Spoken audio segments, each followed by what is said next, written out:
Dobrý deň, vážené dámy, vážení páni. Moje meno je Darina Machovičová a dovolte mi, aby som vás privítala na dnešnom stretnutí na záverečnej prezentácie projektu STEMplast a jeho výstupov. Projekt bol finančne podporovaný z programu celoživotného vzdelávania Leonardo da Vinci Transfer inovácií. Trvanie projektu je 18 mesiacov s začiatkom december 2013 a koniec projektu je maj 2015. Celkový rozpočet celého projektu je vo výške 236 000 eur. 74%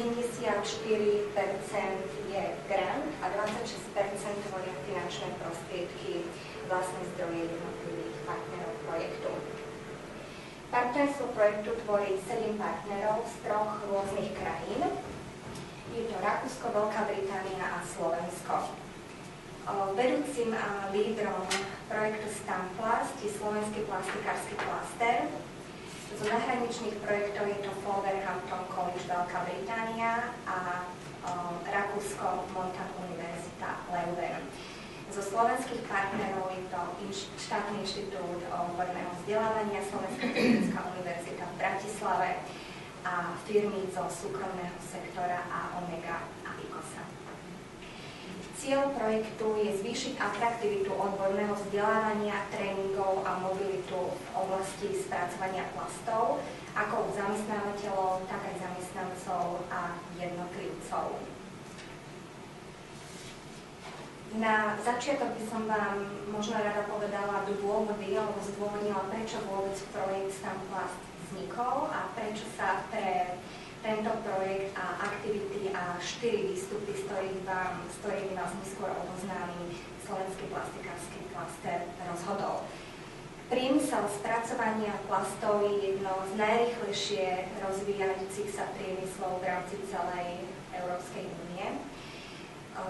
Veľmi veľa sa rozvíjajú aj plastikárske firmy na území Slovenskej republiky a zakladajú sa aj dcérske spoločnosti zahraničných firiem na Slovensku.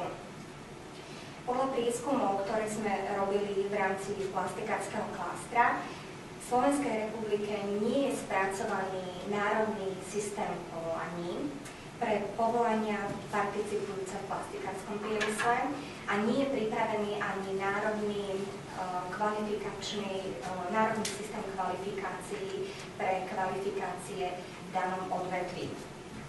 Tým pádom neexistuje ani vhodná ponuka vzdelávacích aktivít, ktoré by smerovali k týmto potrebným kvalifikáciám v plastikárskom priemysle. Príprava odborníkov na Slovensku v rámci tohto odvetvia sa väčšinou realizuje formou neformálneho vzdelávania a sú to napríklad pozície ako nastavovači strekolisov alebo príprava operátorov. Formálne vzdelávanie sa realizuje na stredných školách. Sú to žiaci a študenti stredných škôl v odbore gumár plastikár. Ďalšie vzdelávanie v rámci plastikárskeho priemyslu sa realizuje a pripravuje tzv. Len krátkodobým zaučením.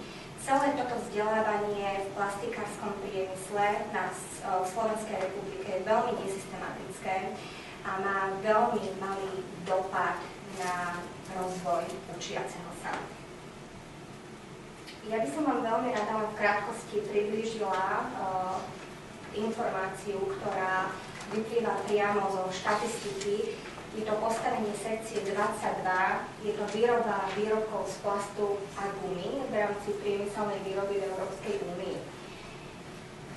Plastikársky priemysel, spracovanie plastov zamestnáva v Európskej únie skoro 1,5 milióna ľudí. Existuje viac ako 60 000 firiem v rámci Európskej únie, ktoré sa zaoberajú plastikárskym priemyslom. A obrat v roku 2013, ktorý plastikársky priemysel vytvoril v rámci Európskej únie, môžete vidieť, že je viac ako 320 biliónov eur, čo sú čísla, ktoré nie sú zanedbateľné. Praktické dopady vzhľadom na národný systém povolaní, národný systém kvalifikácií, ktorý nie je spracovaný alebo pripravený v rámci Slovenskej republiky, má nasledovné dopady. V rámci Slovenskej republiky je nedostatok kvalifikovaných odborníkov v oblasti spracovania plastov. Je nepripravenosť učiteľov, trénerov a lektorov učiť odvetví spracovania plastov. Nie sme schopní absorbovať nové poznatky z iných krajín a tie potom následne prenášať a aplikovať v rámci Slovenskej republiky v rámci zmysluplných projektov na Slovensku. Neexistuje jednotnosť v pojmoch, to znamená štandardy pracovných pozícií, vymedzenie určitých kompetencií. Preto sme sa ako Slovenský plastikársky klaster rozhodli s našimi partnermi vstúpiť do projektu STAMPLAST, kde sme si zvolili za cieľ zvýšiť atraktivitu odborného vzdelávania, tréningov, mobility v plastikárskom priemysle, ale nie len zvýšiť atraktivitu odborného vzdelávania, ale aj zvýšiť prehľadnosť kvalifikácií a kompetencií.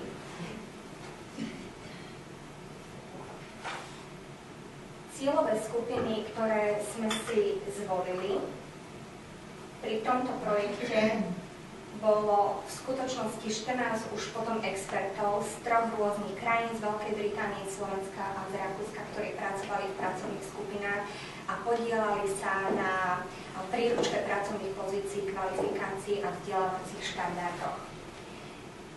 Bolo tam viacej, počas tohto projektu bolo viac ako 30 účastníkov, ktorí sa zúčastňovali spolu s našimi expertami týchto pracovných skupín a workshopov, ale boli to aj zástupcovia zamestnávateľov, vzdelávacieho sektoru a poradenských inštitúcií. 12 účastníkov v rámci tohto projektu sa zúčastňovalo na príprave a testovaní vzdelávacieho programu pre trénerov, lektorov a učiteľov. A v rámci testovania elektronického odborného trojazyčného slovníka, ktorý bol tiež jedným z výstupov projektu, vstúpilo do tohto testovania viac ako 300 účastníkov.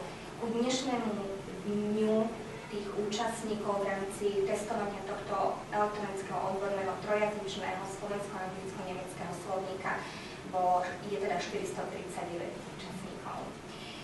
Za cieľ sme si dali vytvoriť a dostať sa minimálne 550 odborným termínom. Ku dnešnému dňu tých termínov v týchto 3 rôznych jazykoch máme už vyše 1000.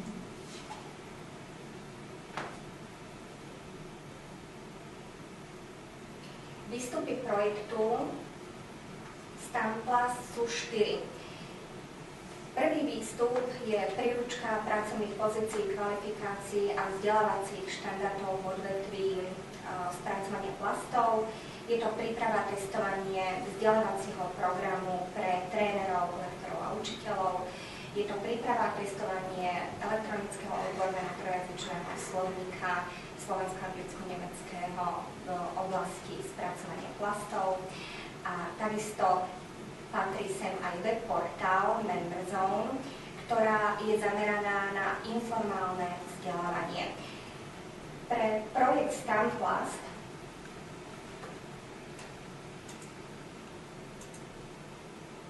Slovenský plastikársky klaster vytvoril takú platformu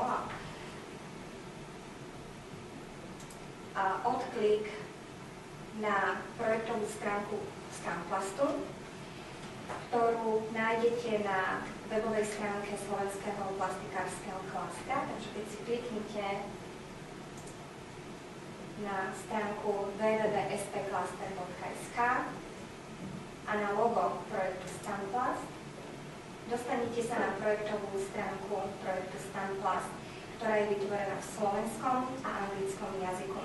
Nájdete tu informácie, ktoré sú dostupné ako širokej verejnosti, tzv. Verejnú časť, a potom neverejnú časť, ktorá je prístupná len pre partnerov projektu.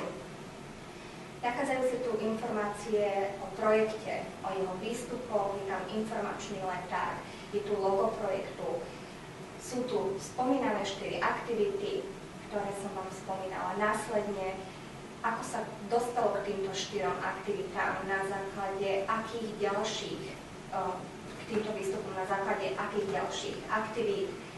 Je tu management projektu, do ktorého sa dostanú len partnery. To znamená, sú tam zápisnice, sú tam časové harmonogramy plnenia jednotlivých produktov.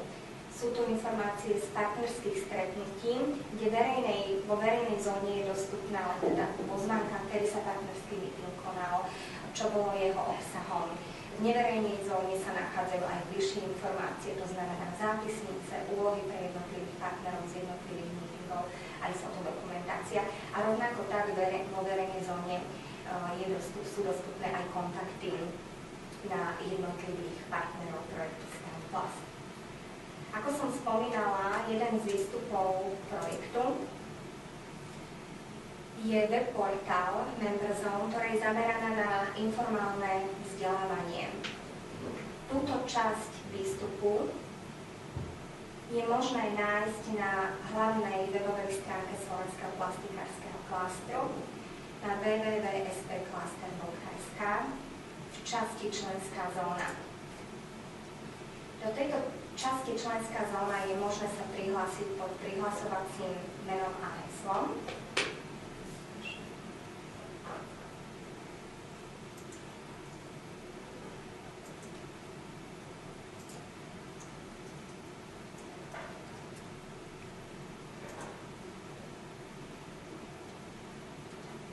Táto časť členskej zóny je štrukturovaná do 3 jazykov.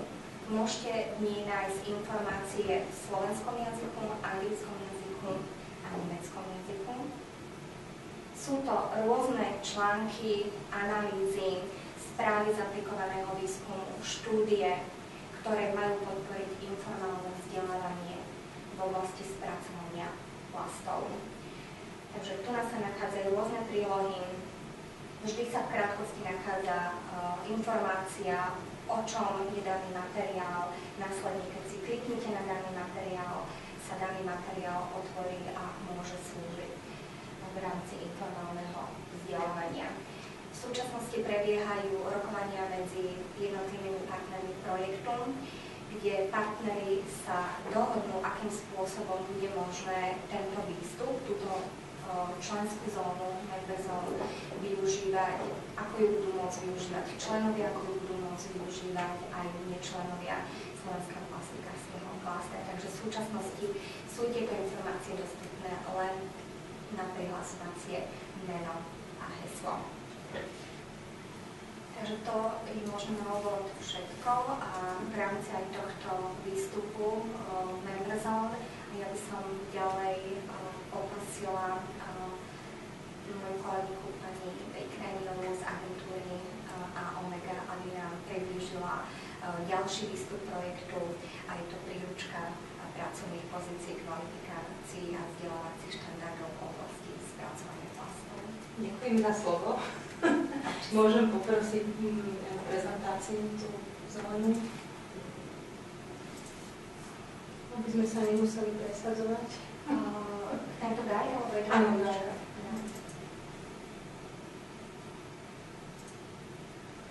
Páči sa. Vysadneš tak? Môžeš tam byť ty. Môžem poprosiť prvý slajd. Nie je to celkom takto výrazné. Tieto prvé nejaké kroky, ktoré sú tam vypichnuté aj z príručky, určite už boli povedané v úvode. Ja len tak možno prakticky zhrniem. Uvidíme ďalej ešte jeden graf a ten sa približuje presne aj Európskej únii, kde väčšina firiem v plastikárskom priemysle sú od 50 zamestnancov po 300. A tým pádom vlastne vzniká troška problém zadefinovania alebo správneho zadefinovania tých pracovných pozícií, pracovných činností. Veľa firiem to má vyriešené, najmä veľké firmy, lebo by nemohli nejakým spôsobom fungovať, tak lebo práce tam je ako štandardná. ale náš projekt si dal za úlohu aj niečo iné, to znamená zladiť pracovné pozície zamestnania a zároveň aj kvalifikácie s Európou ako takou, pretože mobilita nám funguje nie len vo vnútri Slovenska, ale aj do zahraničia. Ale to nie je len o mobilite za prácou. Veľa firiem zahraničných, ktorí stále ročne prichádza okolo 5 až 7 na Slovensko, si snažia prvých svojich zamestnancov dávať zaučiť, zaškoliť v zahraničí a to nesprávne pochopenie určitých pojmov alebo pracovných pozícií na Slovensku alebo nekompatibilita s Európou robí problémy aj vo firmách samotných.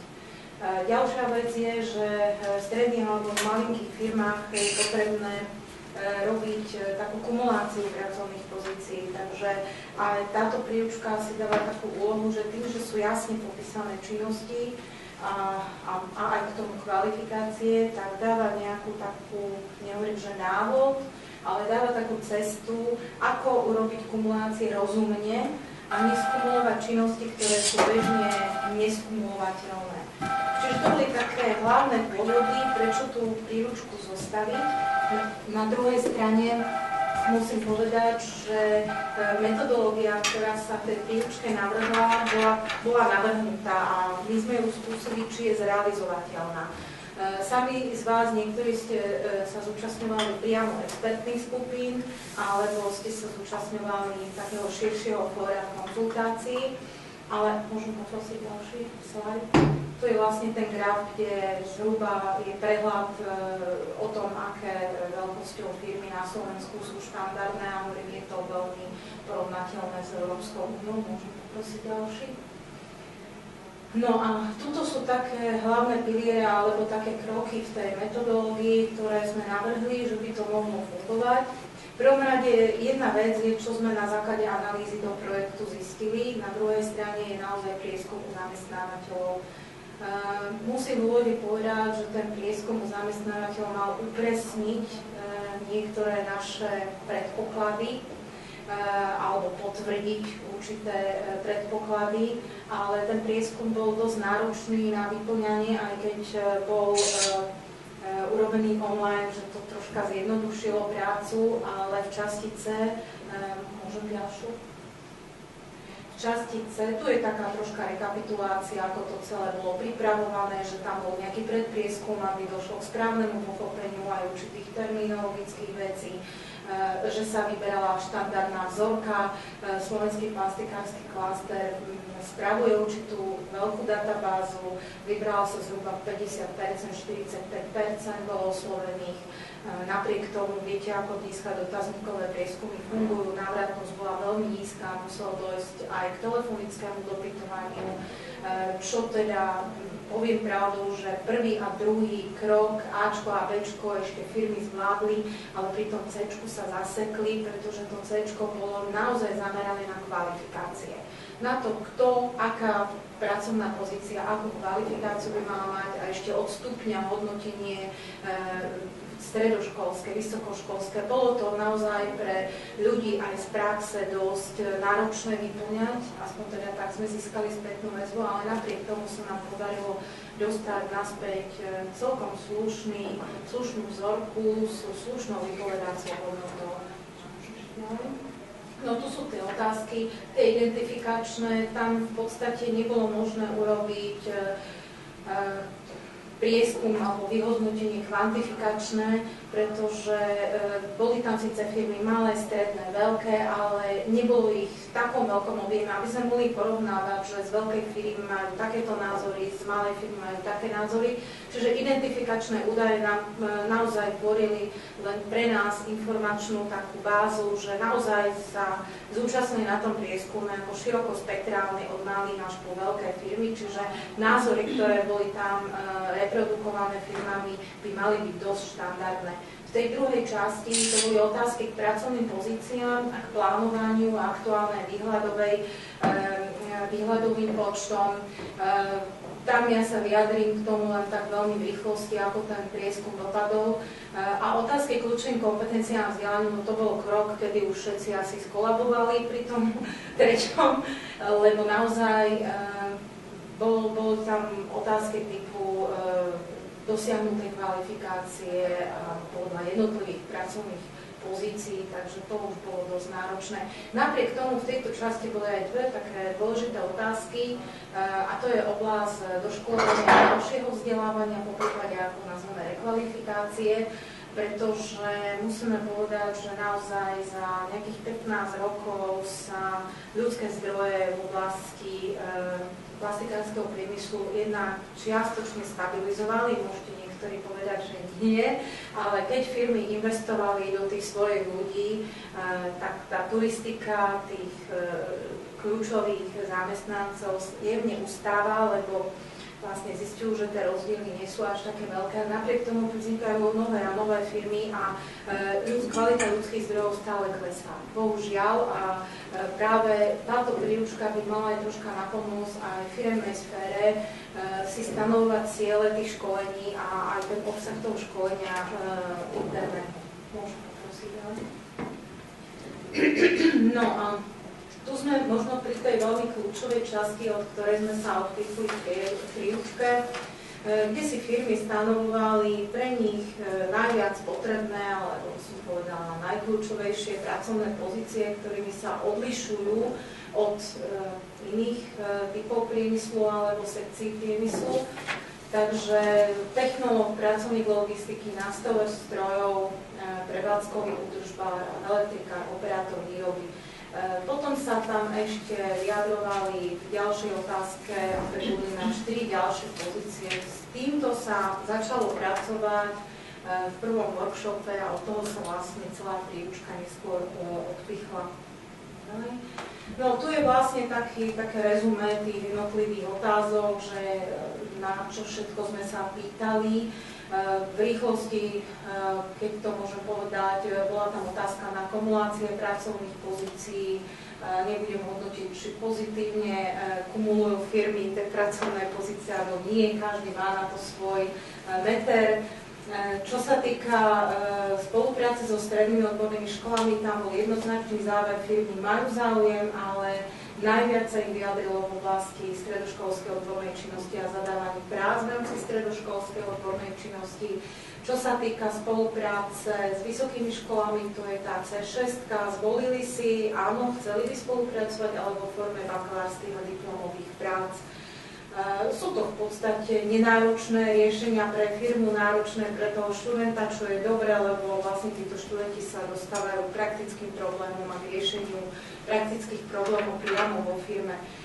Otázka, prieskum bol robený minulý rok, ak ste si všimli, ešte o duálnom vzdelávaní sa hovorí sa dlho a bude sa hovoriť, ale v tom čase ešte neboli jasné kontúry, napriek tomu sa firmy vyjadrili, že áno, že boli by za to, myslím, že plastikári boli vždy na to naklonení, ale vzhľadom na veľkosť tých firiem nemôžeme očakávať nejaké obrovské centra, môžu si to dovoliť veľké spoločnosti, v plastikári sú tieto veľké firmy a myslím, že aj v rámci projektu spolupracovali tieto firmy, ktoré idú do toho duálneho vzdelania, tam sa vyjadrili, že to stredisko alebo centrum by chceli mať, ale viac ako 2 študentov ročne nie. Takže toto bol tam taký nejaký záver. Môžeš, prosím, ťa vysvetliť? No a čo sa týka toho možnosti vzdelávania, väčšina firiem, tam je to presne v tých záveroch prieskumu, to ste nám prezentované na tom prvom workshope. Áno, firmy sú za vzdelávanie, ale najlepšie interného typu. To znamená, že buď prostredníctvom vlastných interných trénerov, lektorov, alebo prostredníctvom externých firm, ale priamo vo firme. Takže toto bol taký dosť jednoznačný záver takže toto je asi všetko v tom, čo vás mohlo nejak zaujímať a z čoho sme sa opichli pri tej príručke, môžeme ísť ďalej. No a tu je už druhý krok metodológii, že výstupy z prieskumu nás nejakým spôsobom navodili ďalej, aby mohla pracovať expertná skupina alebo expertný tím a potom následne, aby mohlo dojsť k takému širšiemu konzultovaniu medzi ostatnými odborníkmi. Takže prvý krok, alebo taký prvý pilier bol zostaviť tým expertov. Snažili sme sa zo 4 partnerov alebo 4 partnerských strán zmixovať taký expertný tím, aby to boli odborníci, ktorí sa vyjadrujú naozaj k špecifickým oblastiam. Štátny inštitút odborného vzdelávania mal tam naozaj 2 expertov, ktorí boli dosť výraznými lídrami vzhľadom na to, že projekt bol pripravovaný pred 3 rokmi a spustený v podstate pred 1,5 rokom. A v tom čase sa už hovorilo veľmi silno o príprave národnej sústave kvalifikácií. My sme mysleli, že národná sústava troška predstihne náš projekt, ale v celku sa to zladilo, myslím, že v správnom čase. Mohli sme my zasiahnuť do niektorých vecí a zároveň sme sa dali aj do tej príručky poučiť v niektorých veciach. A tým môžem potom na záver povedať, že tá príručka nie je nie len pre ten praktický výstup pre firmy, ale je určite použiteľná aj pre ďalšie inštitúcie. To znamená, je inšpiráciou a myslím, že aj ďalším smerovaním pre stredné školstvo a pre vysoké školstvo. A myslím si, že tak ako pre malé, tak aj pre veľké firmy, každý si tam nájde to, čo potrebuje pre svoju dennú prácu. Takže expertné týmy, tak ako to bolo v úvode povedané, zasedali 3-krát. Sme si tak povedali, že to sú také optimálne za 18 mesiacov, viac vlastne nestihnú, pretože ich hlavným cieľom, ak tam vidíte, sú popísané tie ciele, bolo predovšetkým získať maximum informácií od anglického partnera, ako funguje systém prípravy v oblasti plastikárskeho priemyslu. Anglicko ako krajina viac menej s rozvinutým neformálnym systémom vzdelávania, ale takým dosť tvrdým neformálnym systémom. Rakúsko zase ten druhý workshop bol viac menej systém prípravy toho formálnej teda prípravy. Takže mali možnosť títo experti porovnávať, do akej miery, čo by bolo zaujímavé alebo inšpiratívne pre Slovensko, pretože my nemôžeme prenášať tie jednotlivé systémy, majú tam svoje historické tradície, historické korene a Slovensko má tiež svoj špecifický historický priebeh do 89. po 89. Čiže my sa môžeme dať len inšpirovať tým. A druhá vec, mali by sme sa čo najbližšie priblížiť určitých pojmologických, terminologických, ale aj obsahových veciach tak, aby naozaj bol splnený ten cieľ takej tej mobility, odbornej mobility. Tretí workshop bol plánovaný na Slovensko a vždycky to bolo naplánované, že experti výjdu von, zistia presne cieľené informácie, prinesú na Slovensko a tu sa stretne širšia skupina, tzv. workshop. Môžeš to dať prosím tam na druhú stranu? Ďakujem pekne. Tak vlastne tuto sú ciele vlastne tých pracovných stretnutí. Vždycky prišlo sa s informáciami a na tom prvom workshope, okrem toho, že sa zostavila štruktúra, tá vychádzala aj z toho prieskumu, lebo firmy chceli aj mať prehľad a aj napríklad u anglického a rakúskeho partnera vychádza každoročne prehľad, kde je možné získať vzdelanie, ktoré organizácie sú akreditované, ktoré sú neakreditované. Proste má možnosť si buď účastník alebo firma pozrieť ten prehľad o tom, čo existuje, pretože Anglicko je väčšia krajina ako Slovensko, takže oni môžu aj samostatne takéto príručky vydávať, ale prišla takáto požiadavka z prieskumu, tak je aj súčasťou vlastne príručky. Čo sa týka štruktúry, sa na prvom pracovnom stretnutí utriasla tá štruktúra, diskutovalo sa s ďalšími ešte odborníkmi, na to sa urobili určité závery a nejaký taký prvý návrh, nástrel a zase išli experti v rámci toho workgroupu do Rakúska, kde zase získali ďalšie podnety, aby sa mohlo pracovať na druhom workshope, kde už naozaj vznikali také tie varianty 2, 3, 4, 5 pracovné, kde sa stále nielen vylepšovalo, ale treba si uvedomiť, že ona sa aktuálne tvorila v čase, keď sa v súčasnosti aj pripravuje národná sústava kvalifikácií, čiže tam sme sa snažili vždycky nejako to prepojiť. Slovenský plastikársky klaster má svojho nominanta v Národnej alebo sektorovej rade pre chémiu a farmáciu a teda bola úloha Slovenského plastikárskeho klastra presadiť to, čo si vypočula od firiem v rámci týchto rôznych pracovných stretnutí, v rámci prieskumu a pretransformovať to vlastne do Národnej sústavy kvalifikácií už priamo v tomto procese. Môžeme ísť ďalej. To sa v podstate ako stalo, tých 13 kariet kvalifikácií, ktoré boli v tom čase v pripomienkovom konaní, na druhom workshope väčšie a širšie plénum pripomienkovalo, čiže nebolo to len cez toho účastníka v sektorovej rade, ale vyjadrili sa priamo aj firmy a myslím si, že myslím aj to 100%, že do tých 13 kvalifikačných kariet boli zakomponované pripomienky z týchto našich workshopov. Ostala otvorená pracovná pozícia, ktorá je trvalo problémová na trhu práce, a to je nastavovač. Poviem strekovacích lisov, aj keď teda sme si ho zadefinovali na druhom workshope nastavovač pre zariadenia a spracovanie polymérov, aby to bolo širšie ponímané, nie úzko len na jednu technológiu. Môžem povedať, že teraz konečne až v máji sa presvedčili sme rôznymi argumentami, štatistickými a neviem akými možnými, že si to zobrala sektorová rada pre chémiu a farmáciu pod seba.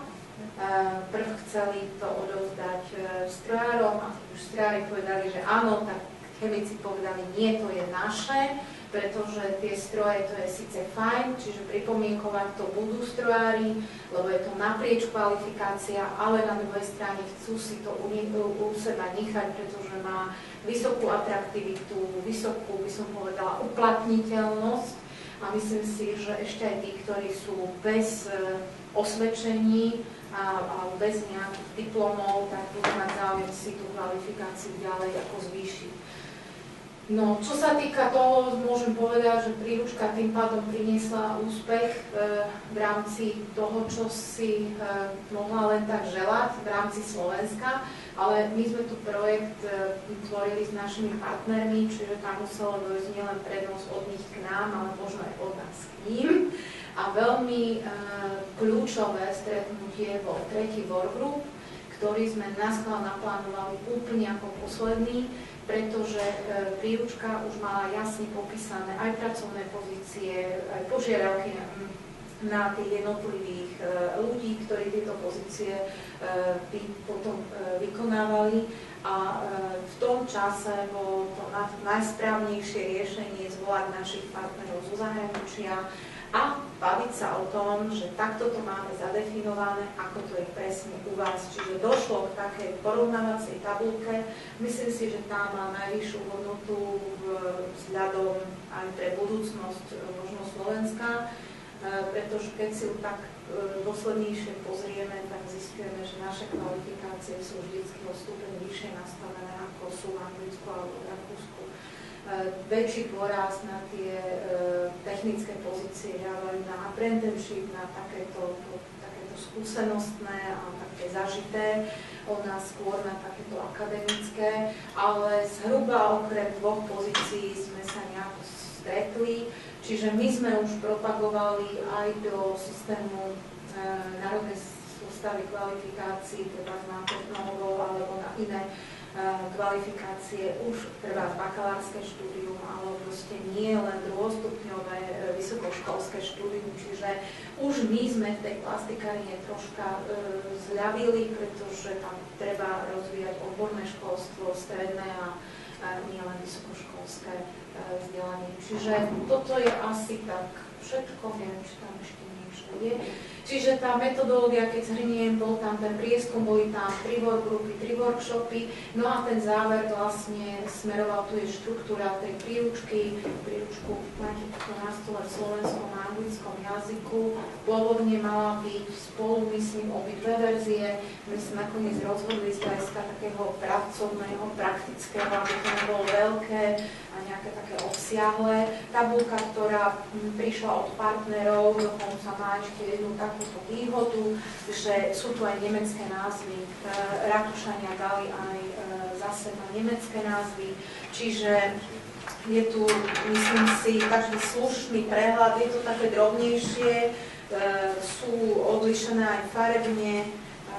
Myslím si, že celkom zaujímavé čítanie je to pre tých, ktorí pripravujú vzdelávacie programy a ktorí budú realizovať, pretože na obsahu myslím, že workbook sa zladiel, to znamená, že pojmologicky je to v poriadku, len teda tie požiadavky na tú kvalifikáciu sú tam troška rozdielne, ale to myslím, že sme mohli očakávať. Tuto je tá štruktúra príručky, môžem povedať úplne na záver, že je to v printovej podobe. Na druhej strane si Slovenský plastikársky klaster zobral za úlohu, že bude sa starať o aktualizáciu, pretože je tam vo jednej veľkej časti popísaný momentálne spôsob a formy vzdelávania na stredných odborných školách, v ďalšej časti je na vysokých školách, vysokoškolský systém prechádza akreditáciou, tá bude zrejmá až na jeseň tohto roku. Takisto aj Národná sústava kvalifikácií by sa mala nejakým spôsobom v októbri, novembri uzatvárať a schvaľovať, čiže do konca roka tam prebehnú ešte určite veľké zmeny. To, že sú schválené nejaké karty kvalifikácie, ešte neznamená, že budú naozaj schválené tou radou, to sú schválené len sektorovou radou. Takže ako po tej odbornej stránke by to malo byť, možno aj teda tej metodologickej, ale na druhej strane ešte nehovorí sa o tom, že naozaj prejdú všetky tie karty kvalifikácie, ktoré sú vytvorené. No a potom je tam aj systém vzdelávania neformálneho popísané cez rôzne akreditované inštitúcie. Pravda, že je tam zoznam aj neakreditovaných poskytovateľov, pretože tí prichystávajú vzdelávanie na mieru. A práve celý tento proces a táto celá tretia časť, kde je zoznam týchto inštitúcií a druhy a programy, určite bude podliehať do konca roka zmenám veľkým, takže klaster sa rozhodol, že bude aktualizovať túto príručku, potom pravda, že už v elektronickej podobe práve najviac v týchto kapitolách. Môžem povedať možno na záver, že metodológia, si myslím, môžete sa aj vyjadriť, vy ste pracovali v rámci tých metodológií, možno niekedy vonku v tom zahraničí bolo toľko tých informácií, že treba ich v prvom rade utriediť a zobrať si spolu to správne gro, preto aby sa ďalej mohlo na workshopoch na Slovensko pracovať, ale myslím si, že diskusie na workshopoch boli živé, bolo veľké skupiny, ľudí sa tu zúčastnili z rôznych oblastí, kreovanie tých, alebo dokreovanie tých pracovných pozícií a požiadaviek bolo, si myslím, akože také zmysluplné. A musím ešte povedať jednu kľúčovú vec, vzhľadom na to, že začíname pracovať s strašne veľkým objemom pojmov a nie sme si celkom istí, že v firmách rozumejú pojmom, ktoré prináša sústava povolania a sústava kvalifikácií, tak jedna hneď, myslím, druhá časť je venovaná práve presnej definícii pojmov, správnemu chápaniu pojmologického aparátu. Myslím, že to je tiež celkom dobrá pomôcka pre vzdelávacie oddelenia, ale aj oddelenia ľudských zdrojov. Takže celkovo príručka má, myslím, že 46 strán. Nemyslím, že sa bude do šírky nejako rozrastať, skôr sa tam bude viac zameriavať aj na tú prípravu odbornú, aby sa viacej mohlo dať návod, keď chcú firmy interne vzdelávať a čím ďalej, tým viac sa teraz stretávame, že chcú výstupy z toho vzdelávania, chcú merať tie výstupy. Nemôžeme merať, keď nemáme kvalifikačné a hodnotiace štandardy, takže veríme tomu, že ako náhle Národná sústava kvalifikácií sa ako predbežne uzavrie predbežné, lebo to nebude nikdy uzavretý systém. Určite sa budú dopracovávať tie popisy pracovných pozícií, ktoré sú tam a zamestnaní do kvalifikačných kariet. V súčasnosti a v tých všetkých pripomienkových konaniach, čo aj tých 13 kariet je, 14 sa vytvára, nie je to relevantné, aby sme my tu niečo vytvárali paralelne s Národnou sústavou kvalifikácií. Tam máme možnosť sa vyjadrovať, máme možnosť pripomienkovať a myslím si, že tie hodnotiace štandardy sa tam nastavujú dosť zrejmé, aj keď myslím, že to bude dosť náročné na neformálny systém, aby niekto také niečo mohol preskúšavať, ale akože uvidíme celý ten systém do konca roka, ako celý zbehne a podľa toho môžeme aktualizovať aj príručku. Čiže aj v tej časti, kde sú popisy pracovných pozícií, dojde k aktualizácii najmä tie kvalifikačné a hodnotiace štandardy. Takže to je asi všetko, myslím, že už tam nie je nič na záver. No to je to, čo som povedala v úvode, aj to je ten účel príručky o základných pojmoch, o názvosloví pracovných a spoločných rámcov štandardov. Takže ďakujeme za pozornosť. Ak máte nejaké otázky ešte k tej príručke, myslím, že väčšina z vás sa zúčastňovala buď v expertných alebo v iných skupinách v rámci workshopov. Metodológia podľa mňa bola funkčná, môžete povedať, že nie. Ako bolo to vlastne získanie širokospektrálnych názorov z rôznych oblastí, vzdelávacích, malých, veľkých firiem, štátnej sféry, proste myslím si, že každý sa mohol k tomu vyjadriť. Uvidíme, ten účel príručky sa bude určite rozširovať, tak ako firmy budú potrebovať a v každom prípade hlavný cieľ, čo sme chceli, aby národná sústava kvalifikácií nevznikla nejak separátne a naša príručka separátne, to sa nám podarilo v tomto čase naplniť. Aj keď teda nebolo to takto plánované, ale sme predsa skončili skôr s príručkou, jak národná sústava.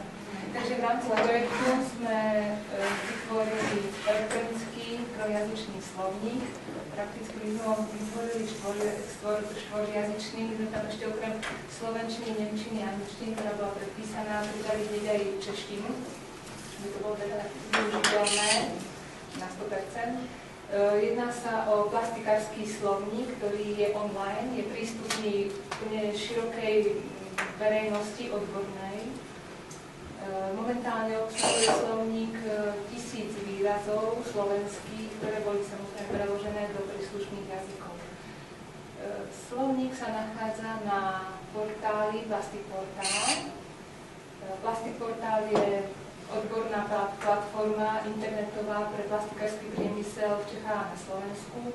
Má vysokú návštevnosť, takže aj slovník teda má to správne umiestnenie a pomôže nielen ľuďom, ktorí sa potrebujú vzdelávať, ale absolútne všetkým, ktorí v praxi pôsobia. Elektronický slovník sa využíva úplne bežným spôsobom ako ostatné internetové prekladové slovníky. To znamená, je to nejaký box, ktorý je na homepage portálu. Do okienka zadáme nejaký hľadaný výraz, dáme si napríklad strekovacia forma, alebo dáme krátko forma. Určíme si jazyk, za ktorého sa prekladá do akého, necháme tak, slovenčina, angličtina, dáme preložiť. V momente využívania slovníka sa samozrejme ten slovník otvorí v strednom stĺpci portálu, a to z toho dôvodu, aby teda bol taký užívateľský, jednoduchší a ľahšie nájditeľný. Takže máme forma a bolo na počet nájdených výsledkov 25. To znamená, slovník nehľadá presnú zhodu slovíčka, ale je ponímaný v takom širšom rozsahu a síce hľadá všetky slová, ktoré obsahujú a slovné spojenia, ktoré obsahujú daný výraz. Takže vidíte, že je našlo bez deformácia formy, delená forma, forma ako taká, áno, takže 25 výrazov. Je to z toho dôvodu, aby teda sa našlo aj viac príbuzných slovíčok, aby sa dostal ten užívateľ k podobným slovám a preveril si teda tú správnosť. Môžeme potom zmeniť napríklad zo slovenčiny do nemčiny, vyskúšame, či to funguje, dáme preložiť, opäť tieto slovičko forma. Vidíte, že vo výsledkoch sa upravilo opäť 25 výrazov. Slovník neobsahuje, nie je taký populistický alebo populárny, to znamená, nebolo účelom dať tam jednoduché slovička, ako je plast, granulát a tieto veci. Skôr je to odborný slovník, my sa zamerali v prvom rade na tie ozaj technické výrazy, na tie ťažké a tam, kde tá jednoznačnosť prekladom nebola jasná, takže vychádzali sme od toho najzložitejšieho a teraz sa ten slovník vlastne ďalej bude budovať. Ten slovník je nastavený tak, že všetky slovíčka, ktoré sa tam zadávajú, sa archivujú a archivujú sa do databázy. Databáza sa priebežne kontroluje a analyzuje. Slovíčka, ktoré tam nie sú preložené, sa samozrejme doplňať budú. Takže je to stav dnešný a už v priebehu testovania sme zvýšili počet výrazov z nejakých pôvodných 700 na dnešnú už kapacitu 1000 slovíčok a stále to bude len raz, takže nič sa nedieje, keď sa to nenájde, príďte o týždeň a nájdete, ale nie, tak ako na dennej báze to určite doplňať nebude, ale myslím si, že na takej mesačnej báze aj našim záujmom je, aby to slúžilo. Takže, ako som spomínala, tak slovník prešiel fázou testovania. Testovala sa obsahová stránka slovníka a testovala sa funkčnosť slovníka. Testovanie prebehlo v minulom roku od septembra a októbra a som vám ukázala dôkazom, že teda to bolo to online, slovník bol online spojaznený. A tu vidíte počet unikátnych návštev dnešnému dňu, alebo teda ten report bol robený včera, takže 439 užívateľov sa zúčastnilo, prešlo rôznych, neviem povedať, či to bolo 1300, skôr nie 1300 výrazov, skôr jeden účastník to prešiel ozaj starostlivo, viackrát sa tam vracal, takže toto je počet unikátnych návštev. 439, ja keď som tam išla 5-krát, tak som tam mala raz. Takže takto to treba vnímať. Okrem teda týchto 439 ľudí, ktorí slovník navštívili a testovali, som sa vrátila z toho, tak slovník testovali a skúmali aj odborníci z akademickej obce, tam bol vytvorený tím na univerzite v Bratislave a tí sa zase zamerali na tú obsahovú stránku. Či tie výrazy ozaj sú tie správne, čo mali byť a či boli správne preložené a či sú kompletne preložené. Našli tam zo pár chybičiek, tie sa samozrejme na základe ich odporúčania opravili a teraz si myslím, že ten slovník je pripravený plniť svoju funkciu a pomôcť všetkým, ktorí potrebujú sa zorientovať v plastikárskych pojmoch a prekladať všetkými smermi. Teraz si z mojej strany všetko, ak by ste mali nejaké otázky k slovníku, jeho fungovaniu alebo ako tam musí zahraničný partner. Áno, musím veľmi pochváliť ich súčinnosť pri tvorbe tohto slovníka, pretože veľa slovíčok, hlavne nemeckých, nám chýbalo a skutočne nemecký partner sa k tomu postavil veľmi, veľmi zodpovedne. Poskytol nám preklady, poradil nám niektoré, ešte dám skorigovala tie anglické výrazy, takže môžem zodpovedne povedať, že každé jedno slovíčko, ktoré tam bolo skontrolované viacnásobne, čo sa týka správnosti výrazu a hlavne tie slova sú ozaj používané, že nie sú to nielen nejaké akademické a niekde teda umelo vytvorené, sú to slovíčka, ktoré v zahraničí sa používajú. Všetky nesprávne, také umelé sa vyhodili a nahradili sa tým správnym. Alebo po prípade sa tam nechali a môžete vidieť niekedy aj dva výrazy, myslím, že v tomto prípade napríklad handform, moc ja nemecky nie som originálne, ale môžete prečítať. Takže, ale možno keď to dáme do angličtiny, tak to nepresne.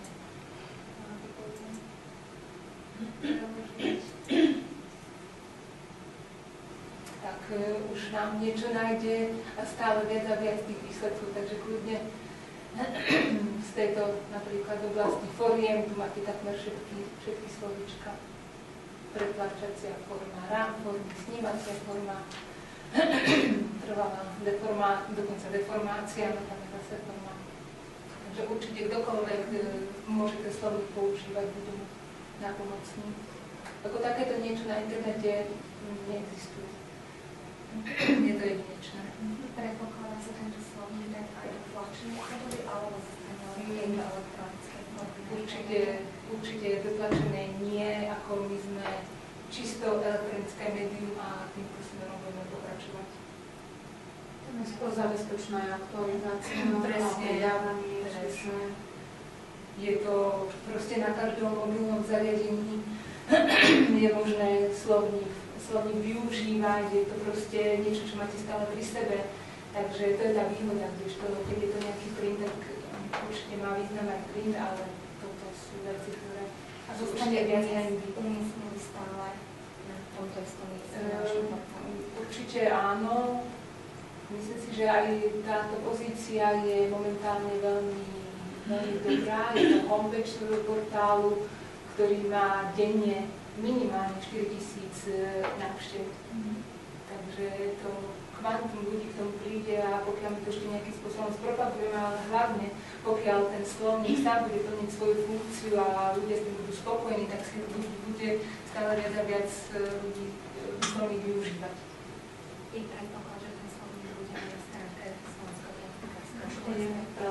Tam budeme môcť teraz článok z vysoká návštev naozaj na slovenskom, teda na klasikárskom našom portáli, takže tam si myslím, že bude to zase obohatené.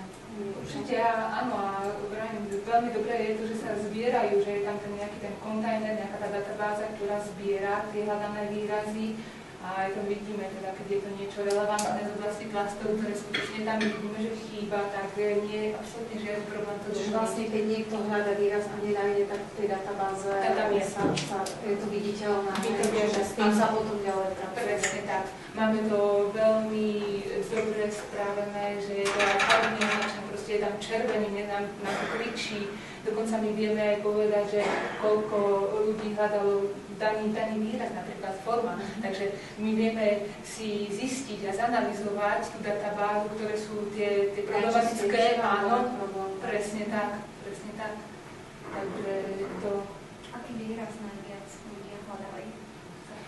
Asi takých strekolíst, granulát, áno. Tie slovíčka sú tam z oblasti, zo všetkých druhov. Proste jednak, čo sa týka polymérov, slovíčka typu granulát, regranulát, polypropylen, áno, tieto veci, čo sa týka suroviny. Potom je tam oblasť technológií, ako strekovanie, extrúzia, ako ten proces samotný, na ktorý je príslušná slovíčka. A ďalej sú tam slovíčka z nejakej kategórie akoby strojov, strekovací stroj, extrúdna jednotka. A potom ďalšia vec, ďalšie sú tam formálne, áno, formy a nejaké, áno, ohľadné. Takže vám pekne ďakujeme pani Dievčovej za ďalšiu prezentáciu výstupu elektronického slovníka a poprosila by som znovu pani Ikneniovú o prezentáciu posledného štvrtému výstupu projektu StartPlast a je to príprava a testovanie vzdelávacieho programu pre trénerov, učiteľov a učiteľov. Môžem? Do toho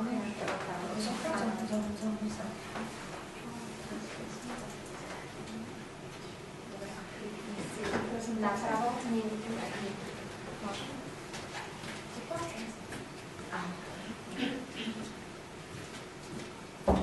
Dobre, chronologicky bola to prvý produkt, ktorý sa začal realizovať. Môžem povedať, že metodologicky by mal byť možno na konci, ale hlavným dôvodom, prečo sa vlastne pristúpilo k takej zvláštnej kombinácii toho, čo sme si tu dneska povedali, slovník, príručka, webportál, všetko má jeden nosný prvok a je to vzdelávací prvok, alebo by som povedala vzdelávanie formálne, neformálne. Ale keď sme sa tak zamysleli po dlhej dobe, či už formálneho alebo neformálneho vzdelávania, zistilo sa, že naozaj už dneska nie sú až tak bariérou technológie pre výuke, lebo dneska sa dajú získať technológie aj staršie pre výuke na stredných školách alebo pri neformálnom vzdelávaní. Ale problém je možno bariéra toho, že naši lektori, učitelia a tréneri nie sú dostatočne kvalifikovaní. Kým učitelia sú kvalifikovaní v tej oblasti, ako učiť, tak menej držia trendy vlastne s naozaj rýchlo rastúcimi informáciami v oblasti plastikárskeho priemyslu. Na druhej strane lektori, ktorí de facto denne síce učia, ale sú viac kvalifikovaní práve v tejto oblasti, tak sme sa rozhodli urobiť takýto experiment, že ako ich spolu naškoliť, tak aby sa aj vzájomne odovzdali tie svoje vedomosti alebo tie skúsenosti, ktoré majú. Bola to dosť zložitá úloha, lebo takáto nekompatibilná skupina je dosť ťažko vzdelávateľná. Napriek tomu sme to načasovali zhruba každý mesiac a pol, mali jednotlivé aktivity.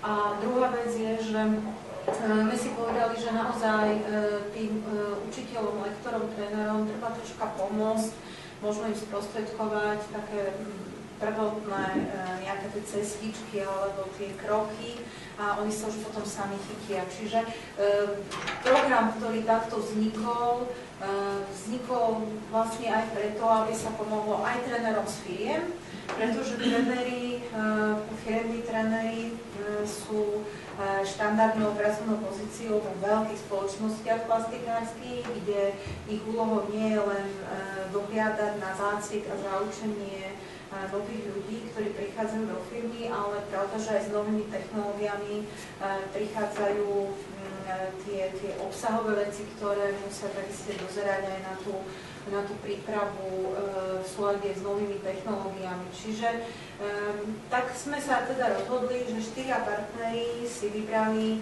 zo svojich radov tých, ktorých sme ako pilotne sa rozhodli použiť na 2 účely. Jednak pri príprave tohto učebného programu a druhá vec aj pri testovaní. Do slovenského plastikárskeho klastra boli vybratí ľudia z firiem, to znamená tí, ktorí sa aktívne zúčastňujú pri výrobnom procese, pri zaškolovaní, zaučaní a zácviku. Z spoločnosti Aomega boli vybratí lektori, ktorí v rámci neformálneho vzdelávania už skoro 10 rokov učia alebo mohli by učiť, čiže tiež to sú ľudia, ktorí pochádzajú buď z praxe, priamo stále robia v praxi, alebo proste sú to profesionálni lektori, ktorí majú odborný background. Slovenská technická univerzita vybrala vlastne zo svojich rádov takú omladinu, takých mladých, sú asistenti, myslím, na to doktoránskeho štúdiu, čiže tam zase vidíme, že určite ten vedomostný potenciál bol obrovský, ale zase ten skúsenostný, praktický bol troška nižší. A v rámci štátneho inštitútu odborného vzdelávania vzhľadom na to, že je koordinátorom odborného vzdelávania na Slovensku, boli vybraté z jednotlivých stredných odborných škôl učiteľky a učitelia, lebo boli tam aj muži, ktorí by mali záujem získať viac po tej odbornej stránke, lebo prvá taká kľúčová úloha, toto nie je napísaná, ale bola vlastne zadefinovať, čo by mal ten lektor v oblasti plastikárskeho priemyslu vedieť všetko. Čiže vedomostný potenciál, ale aj ten skúsenosti. Čiže táto skupina sa zdala optimálna v tom, že niektorí viac mali tých vedomostí, niektorí viac tých skúseností. A podstatná informácia musela táto pracovná, teda táto pilotná skupina ovládať anglický jazyk, vzhľadom na to, že časť prípravy prebiehla na Slovensku a časť v Rakúsku a v Anglicku, tým pádom vlastne oficiálny jazyk vzdelávania tam bol anglický.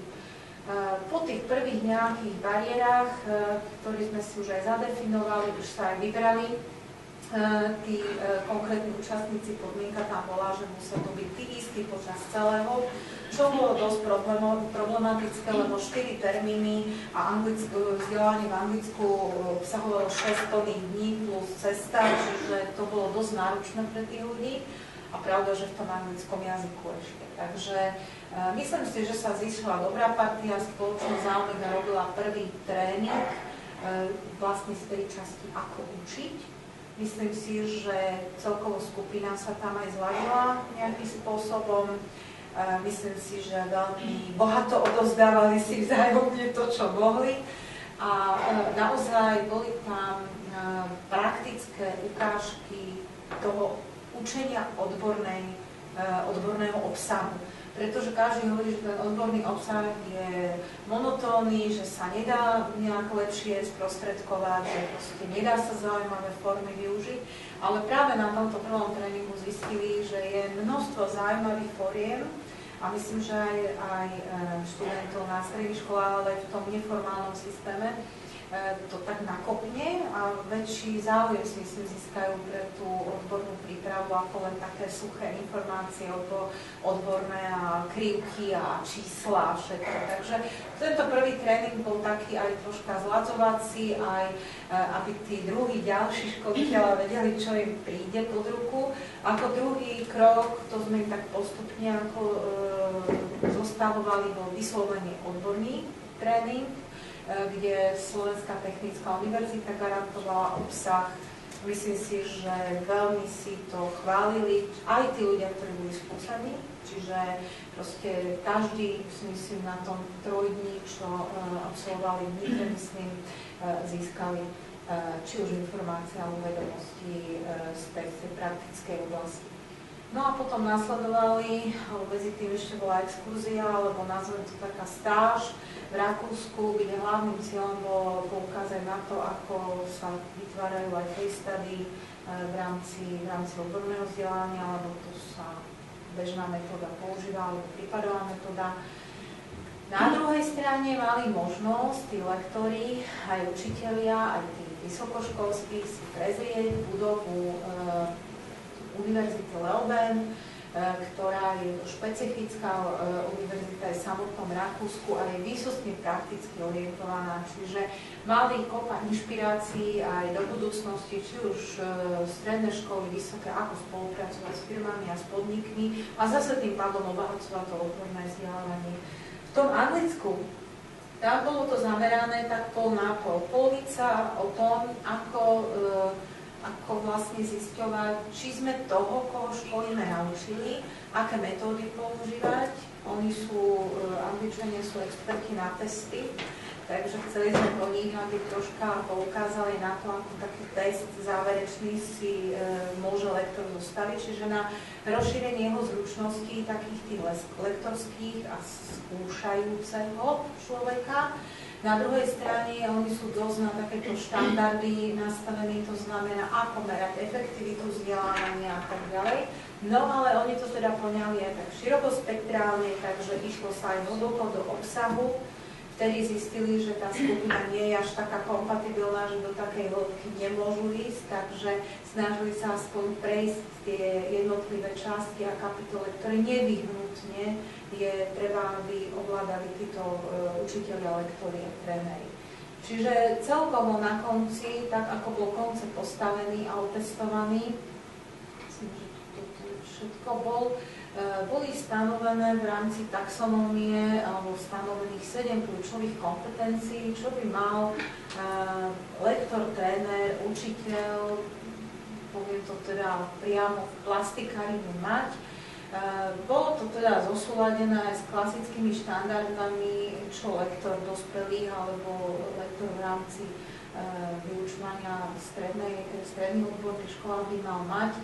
No a z týchto 7 kľúčových kompetencií bolo vytvorených 7 modulov. V podstate všetky tieto moduly, nie síce v takomto ponímaní, ak sú tu teraz napísané, absolvovali okrem realizácie vzdelávacej aktivity. To je to, kde by si to mali skúsiť tí vyškolení. Ja si myslím, že toto síce nebola ako simulovaná vzdelávacia aktivita, ale lektori denne učia, učitelia takisto denne učia, na vysokej škole takisto denne učia.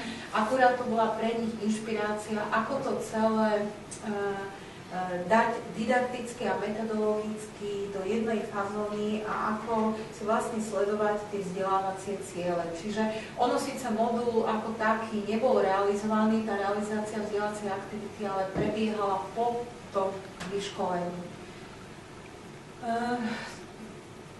Možno si môžete pozrieť v tom materiáli, to je vlastne každý jeden modul rozobratý v takejto tabulke. Tu je, ako vyzerá štruktúra každého modulu, je to štandardná štruktúra, v každom jednom modulu je rovnako popísaný, od toho názvu, celkové také vstupné popisné informácie, tréningové ciele, je dokonca v rámci taxonomie a 6 stupňov je tam presne pridelený aj stupeň pre hodnotenie, pretože kým veľa lektorov a učiteľov toto všetko dokáže zvládnuť, aj tie tréningové ciele aj bežne robia, na tých metodách hodnotenia sa niekedy zaseknú. My sme to poňali v rámci teda tej taxonómie klasickej, Bloomovej, tej nerozšírenej, čiže metódy hodnotenia na tých 6 úrovniach, od toho viem až po toho viem aplikovať a som samostatný. Takže program je nadefinovaný na 104 hodín, je to napísané, s tým, že môžem povedať aj k tomuto, ak tak môžeš ma, Mária, doplniť, projekt si stanovil za cieľ ešte pred ukončením, aby boli vytvorené posudky, hodnotenia alebo evaluácie, či už na tú príručku alebo na tento program. Vybrali sa také nestranné organizácie. Rakúsky partner zabezpečoval svojich švajčiarských spolukolegov. Môžeme povedať, že Švajčiari sú tiež zaujímavými spracovateľmi plastov, čiže plastikarina ako taká, aj keď nie povedzme na prvých 3 priečkách, ale sú určite na prvom priečke spracovaní a recyklácie plastov ekologickým spôsobom, takže v tomto majú prvenstvo. Tak oslovili odborníka, naozaj to bude chcieť vidieť potom tie posudky, tak sú v plastikárskom klastri. Myslím, že veľmi zreteľne, jasne napísal postoj z pohľadu takého aj teoretického, aj praktického, aj v príručke, aj k tomuto materiálu.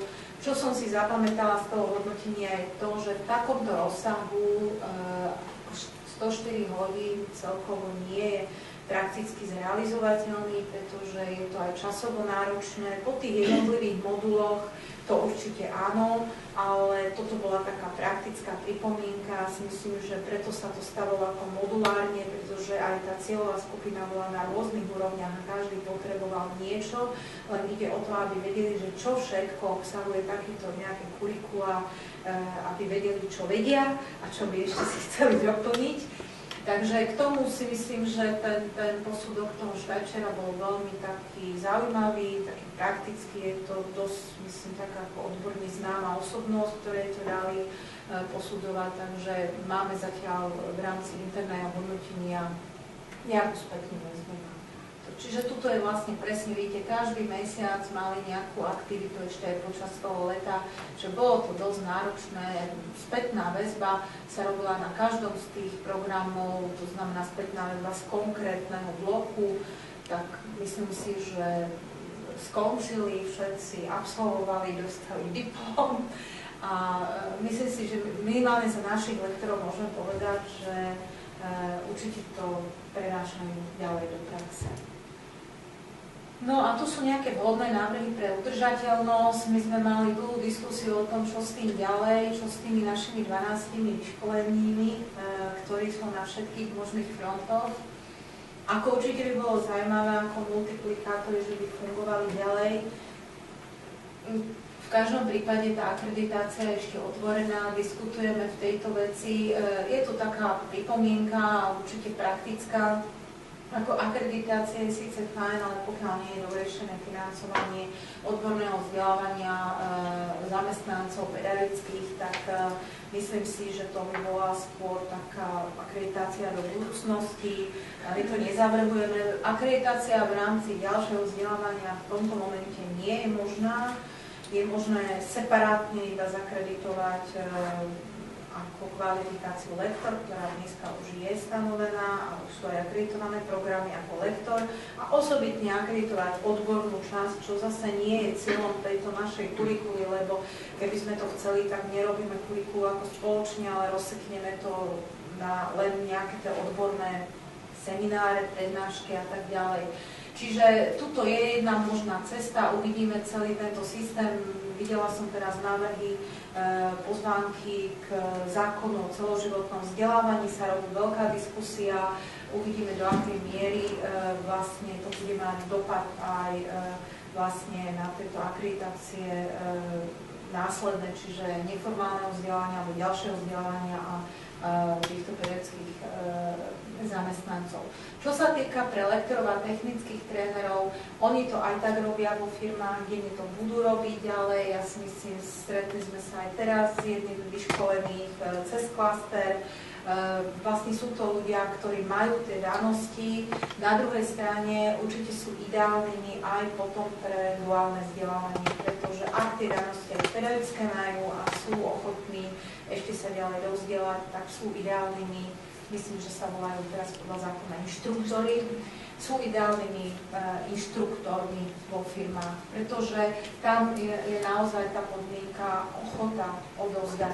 To, že má tú zručnosť, ktorú si treba na tomto programe získala, alebo získa si neskôr v rámci akreditovaného vzdelania, ale tam musí byť tá ochota to odovzdávania informácií.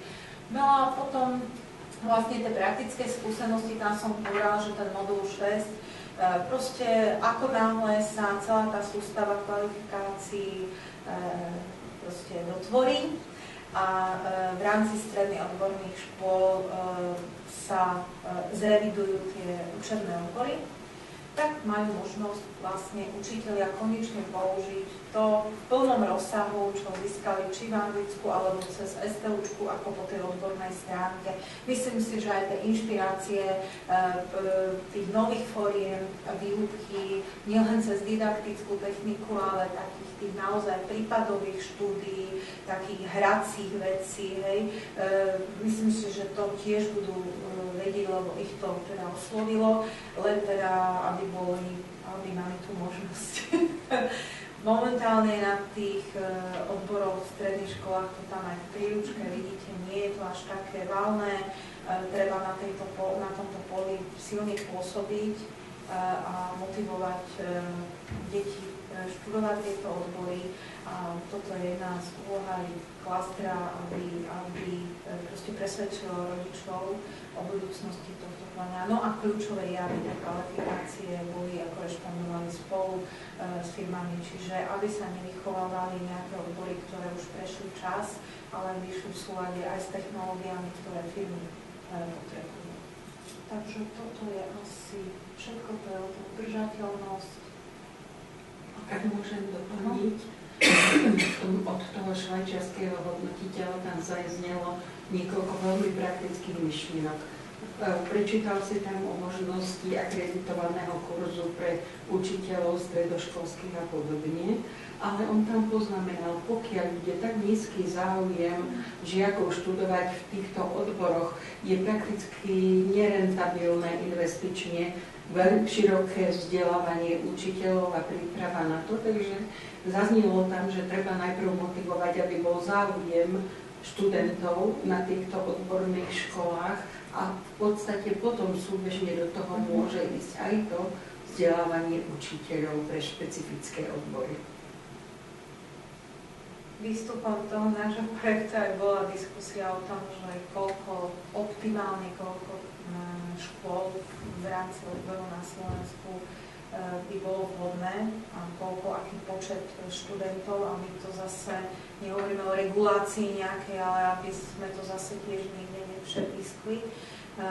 Zaujímavé štatistiky sú tamto na stole, čo sme prichystávali pre Veľtrh, že sú 4 kľúčové regióny, kde sa kumulujú plasty. A najväčším výborom je Trenčiansky kraj, pretože tam sú aj plasty aj guma. A keď hovoríme o polyméroch, tak hovoríme aj o plasty aj o gume. Takže Trenčiansky kraj, vrátane Púchova, Novák, Mijavy, Nového Mesta, to je všetko silne plastikárske alebo gumárske. Takže toto je taký jeden z kľúčových regiónov. Dodnes tam funguje škola v Púchove, je veľmi aktívna. Keď sa začala robiť teraz tá kvalifikačná karta nastavovač, tak sa aktívne pani zástupkyňa do toho zapojila a veľmi to podporovala a silne.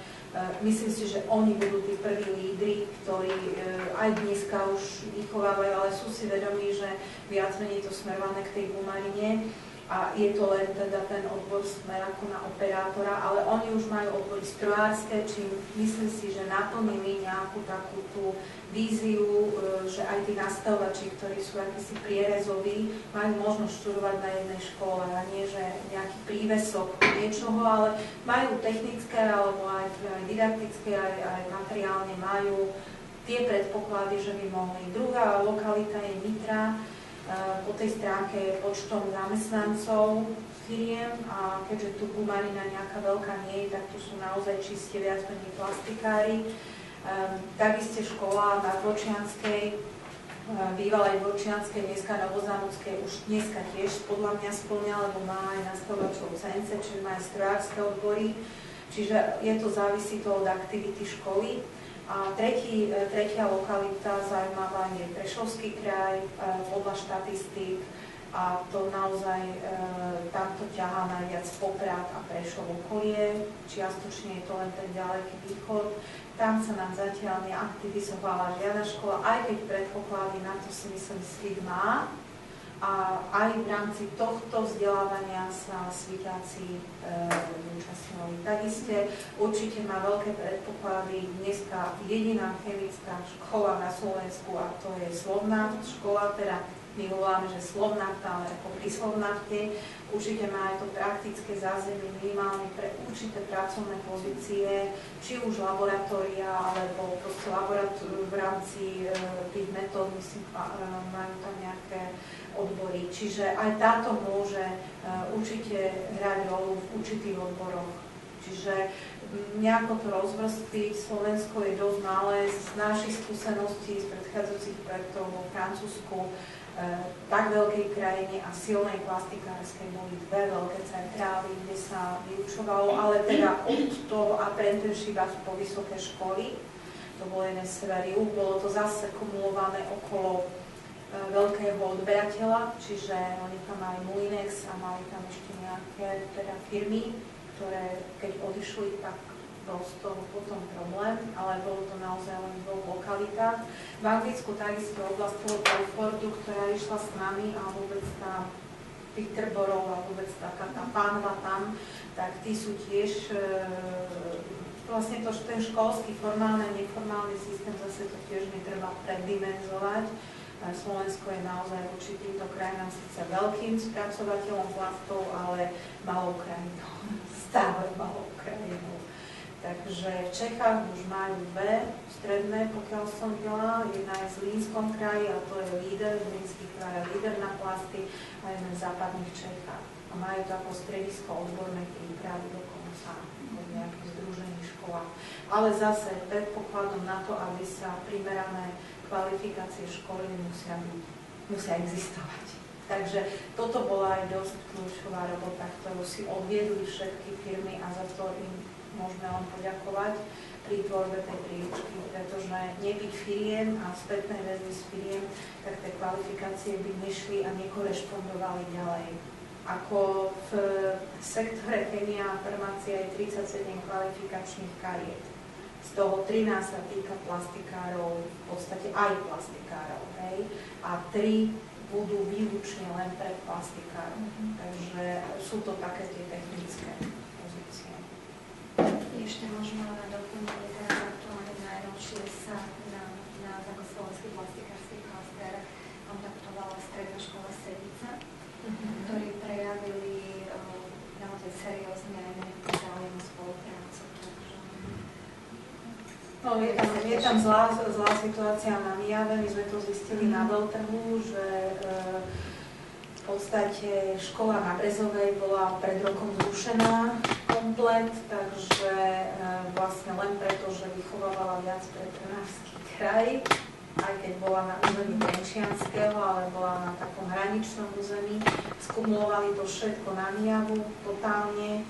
Myslím si, že to už nezvládajú na Mijave. Aj priemyslovka, aj vlastné učilište, aj odbory, ktoré boli a veľa žiakov, veľmi veľa si stratili, pretože odišli z tej Brezovej, tu nejde možno práve do tej Senice. Je teda pravdou, že Senica je dosť taká, že nemá odborné školstvo nejak dobre dobudované a pritom má ten rozvoj tých firiem, je tam dosť veľký a na Mijavu je to veľmi blízko. A tam už je to naozaj všetko proste jak Nitra, ako tie lokality Poprad a proste všetky tie, kde sa to všetko hrnie na tú jednu kopu. Takže viem, že je nový odbor pre tých nástrojárov Zlaté Moravce, kde testovali, dokonca boli tam hlášky, možno, že dáme ako podnet, lebo to bol podnet, by si mali sa zetkávať niečo od vás, nástrojár pre formy v oblasti plastov. A pozerala som aj český kvalifikačný systém, čo majú, tak majú strojári, to už majú, ale 2 roky schválený ako nástrojár pre formy. Áno, kvalifikáciu majú, ale toho nastavovača až teraz pred mesiacom. Aj to len na strekovacie listy, ale nie na všetky technológie. Čiže aj oni zistili, že im tam chýba, lebo majú teraz tuším druhú revíziu. Lebo každý sa pýtal, a čo Česi, tak sme sa kúkli na Čechov, no tak toho nástrojára, lebo sme si vypočuli na Beltrhu všeličo, že tie formy naozaj pre plasty, to treba vedieť robiť, to nie je klasická nástrojárina len, hej. Čiže myslím, že tak nejaké skúšovne v rámci nejakého projektu majú tie Zlaté Moravce, majú práve nástrojár aj so špecializáciou na plasty a uvidíme, keď sa to umie, tak je to dobré. Lebo koniec koncov oživí to možno aj zájem nástrojárov ako takých. Tam je veľmi dôležité zvýšiť atraktívnosť toho stimulovania aj pre deti, aj pre rodičov, aby videli tie deti aj rodičia, že to dieťa sa môže ďalej rozvíjať, kam až môže sa dostať svojim vzdelávaním. Lebo často je to tak, že deti nemajú záujem, alebo aj ich rodičia nemajú záujem, pretože nevidia perspektívu. A boja sa ostať niekde na tej úrovni nejakého výučného listu vo veľmi špecifikovanom odbore, alebo špecifickom odbore. Takže potom si radšej vyberú niečo, čo je také všeobecnejšie. Ale keď oni by videli, že naozaj majú perspektívu rozvoja aj v tom kvalifikačnom tomu, tak by sa zvyšilo. Ja si myslím, že aj to dobre prospieva, že chodia preto deti školy na tie výstaviové trhy. Teraz, ak boli na Job Expo, ja som tam narátala 9 priamých plastikárov, normálnych priamých, ktorí sa hlásia, že sú plastikári. A potom ďalšie 3 firmy, ktoré sú zaradené niekde inde, ale sú to plastikári tiež. Takže myslím si, že z toho objemu firiem, čo tam bolo, tak to bolo akože dosť. Hej? Čiže plus hovorím veľa, ktorí sa zaradzujú k automobilovému priemyslu. takže sú tam, ale sú to plastikári. A ukazuje sa aj na základe analýz, ktoré sa robili v tomto projekte zo zahraničí tej skúsenosti, aké u nich sú kvalifikácie a programy, sa ukazuje, že by možno bolo dobré urobiť nejaký úplne nový program, ktorý bol zameraný, vzdelávací program, školský odbor, alebo zameranie, ktoré by bolo špeciálne zamerané na plasty. Takže uvidíme, ako sa táto inšpirácia, že aby videli rodičia, kde to je určite inšpirácia pre príručku v ďalšej verzii, pretože Angličania to mali svoje robené, síce elektronické verzii a veľmi je to zaujímavé, že od toho operátora, kde sa môže, ktorými smermi sa môže. Momentálne sú kvalifikácie aj na riadiace pozície schválené a schválené teda sektorovou radou, čiže tá šanca, že sa ten náš plastikár bude posúvať buď po odbornej línii a rast, alebo po tej riadiacej odbornej, tam tie šance budú. Len teraz sa to ešte nemohlo. To bolo veľmi jedna z takých najinšpiratívnejších vecí z toho Anglicka, že mali tú svoju kariérovú dráhu, taký rebrík, že v podstate v tej riadiacej mohol byť až riaditeľ, keď by sa veľmi snažil. Ale my sa tomu smejeme, ale v tom zahraničí to možno aj tak je. Takže u nás to asi celkom ešte tak nie, to je do budúcnosti, ale tým, že keď sa ustabilnia tie kvalifikácie, tak je už tam tú kariérovú dráhu je možné už aj tam načrtnúť. A toto je veľmi, si myslím, zaujímavé. Možno aj pre personalistov ako takých, lebo veľa, ktorí povedia, no nemôže byť každý team leader, nemôže byť každý odborník, no na odborné miesta sa nikto nehrabe, hej, ale akože každý by chcel byť team leader, no, alebo shift leader, a potom sú firmy, kde už nechce byť nikto riadiť ľudí, radšej bude si svoju robotu robiť. Takže nech tá možnosť tam je a myslím si, že takiste môže tá inšpirácia v úvodzovkách bielých golierov byť pre niekoho od tej strednej školy. Tak plastikárina, toto je problém nielen ako SPK, PVM, to je, ja si myslím, celonárodný problém, pretože plastikárina aký veľký podiel tvorí z HDP a nikdy sa o nej nehovorí. Proste v televíznych novinách sú všetko možné, len nie takéto ekonomické správy, ukazovateľe. Proste to treba trošku spopularizovať na týchto miestach, kde tá väčšina ľudí to sleduje, proste média, televízia, to je proste celospoločenský problém. No, sektorová rada pre chemiu farmáciu bola zjavne prekvapená z čísla. Oni to tušili, ale keď to videli, tak už na druhom zasadaní neboli schopní nejakým spôsobom odolávať, pretože tie čísla všetkých vydesili. Zväz chemického priemyslu sa jednoznačne postavil za to, aby sa plastikári teda zvýšila ich kvalifikácia, pretože v tom čase to bolo len na montážnych pracovníkov a operátorov, ako keby plasty nemali vyššiu pridanú hodnotu. Ste to videli v grafe, čo pani Markovičová ukazovala, že proste v rámci Európy sú to naozaj, je to sektor s vyššou pridanou hodnotou. Čo sa týka inovácií, ako plastikársky priemysel, v top 25 sa plastikársky priemysel nachádza na top 7. Čo je veľmi... Čiže vlastne si aj Cluster dal v rámci svojej stratégií takú zaujímavú úlohu do budúcna, aby viac robil na poli tej propagácie tých čísel, pretože to jednoducho ministerstvo hospodárstva sektorové rady skoro sa položilo, keď videlo to tie čísla. A zaujímavé, že v strategických dokumentoch štátu vôbec plastikári chýbajú. A to ešte treba povedať, že tie čísla, s ktorými sme to aj my operovali v rámci štatistiky a SKNC 22, to sme rozprávali o firmách, ktoré sú zaradené v plastikárskom priemysle ako guma a plasty. Ale je tam veľmi veľa spoločností, ktoré majú čo dočinenie s plastami, ale nie sú zaradené. Sú 29, ale sú 29 chémie, farmácia. Takže ten plastikársky priemysel má väčší záver ako v skutočnosti, čo sme... Plus sme sa ešte dozvedeli, že strekovisy sa používajú na výrobu topánok. Čiže aj obuvnícky priemysel sa prihlásil, že keď bude karta na stole, že ju vedia využiť. Čo bolo pre mňa ako for, ale keď tam som videla tie všelijaké gumové botastičky a sa ma pýtal pán, že proste si myslíte, ako sa to robí, že to je všetko strekované, je to guma, plast. Plast je forma polymeru a s polymerom sa v dnešnej dobe stretávame úplne v každej forme života.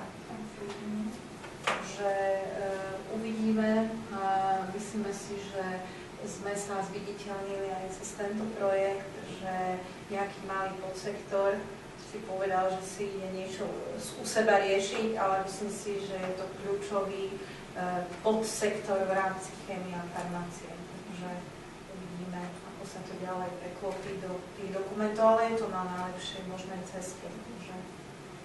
Dobre, dovolte mi. Ja mám ešte jednu otázku. Keď pozerám na ten billboard, je tam ukončené 31.5. tu je stále spomínaných nejakých 12 lektorov, učiteľov, trénerov a mne by k tomu chýbali aj mena, že to, keď človek sa chce niekoho alebo s niekým alebo vo firme zavolať alebo pozvať a už predsa má viacej informácií a lepšie, lebo tie mená stále to 3 alebo 3 a 6, ale viem z tých ľudí ako poznám, ale neviem to, čo a kde je zaradený. To boli účastníci, ktorí sa podielili na všetkých tých aktivitách, takže nám pošlite prípadne mail a my vám dáme konkrétne mená jednotlivých, áno, expertov. Boli tam alebo niektorí, ktorí trénerov, nedovedli lektorov. celý beh, že nemali vlastne všetky moduly, ale myslím si, že majú na to, aby robili ďalej tých lektorov odborných v praxi. Preto sa pýtam, že my nevyrábame na formách, ale opravujeme, modifikujeme a ľudí si tiež sami vychovávame. Napríklad tých nástrojov.